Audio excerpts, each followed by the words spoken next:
Welcome to my channel.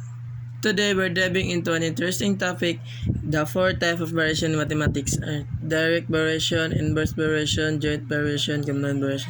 First thing first, what exactly is variation in math? Well, variation refers to the way two variables change together. Types in. Today we will explore the four main ones.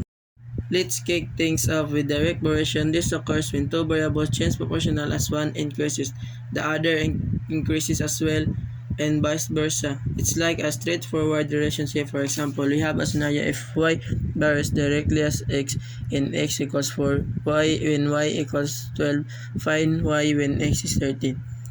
At first, let's use the direct variation formula y equals k times x in the information given to solve. Solve the constant variation key. 12 divided 4 equals 3. Now that we have key, substitute it back into the formula. Finally, find y when x equals to 13. Y equals 3 times 13. Now we get the 39.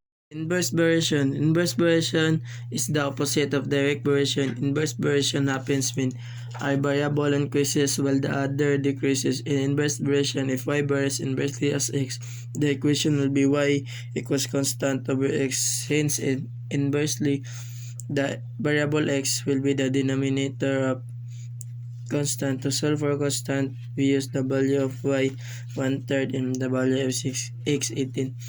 To solve for constant, we simplify cross multiply 1 times 18 equals 18 and 3 times k equals 3k. So we divided 3 to cancel, and 18 divided 3 is 6. So we have constant, so we write in y equals 6 divided x, the value of x is 2, so y equals 6 divide 2 is 3.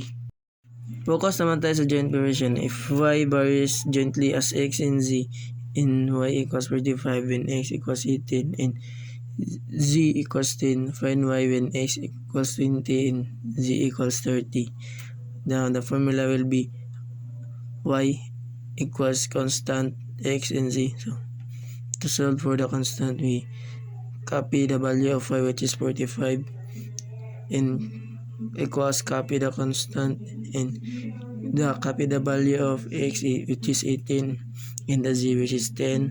So we multiply the value of x and z, which is 18 and 10. So 18 times 10 will be 180. Then copy the value of y, which is 45, and then the constant. So we both divided into 180, so 181 cancel. Then 45 divided 180 will be 1/4. So we have the constant, and we solve, and we're gonna solve the next problem, which is find y when x equals 20 and z equals 30. So y equals the constant 1/4 xz. So y equals the constant 1/4 and the value of x, which is 20, and the value of z, which is 30. So we multiply the value of x and the value of z. So 20 times 30, which is 600. So we copy the constant, so we both times the 1/4 and 600. So 1 times 600 will be 600 over 40. So we divide the 600 and 4, so equals 150. So that's. Punta naman tayo sa combined variation. If y varies directly as x and inversely as z, and y equals 4 when x equals 6 and z equals 3, find y when x equals 15 and z equals 10. So natin yung formula. Y equals constant and x, and denominator z. So copy natin yung value ng y, which is 4, then equals constant, copy natin, then copy natin value ng x, which is 6, and value ng z, which is 3. So penda natin yung 4, and copy natin yung constant, and then 6 divide 3 which is 2. So we divided both sides with 2. So 2 cancel out all 2. Then 4 divided by 2 which is 2.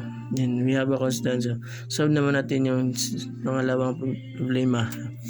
Find y when x equals 15 and z equals 10. So y equals the constant 2 and x in over the denominator z. So y equals to times 15 denominator 10. So times natin 15 times 2 which is 30. Then copy the denominator 10. So 30 divided by 10 which is 3.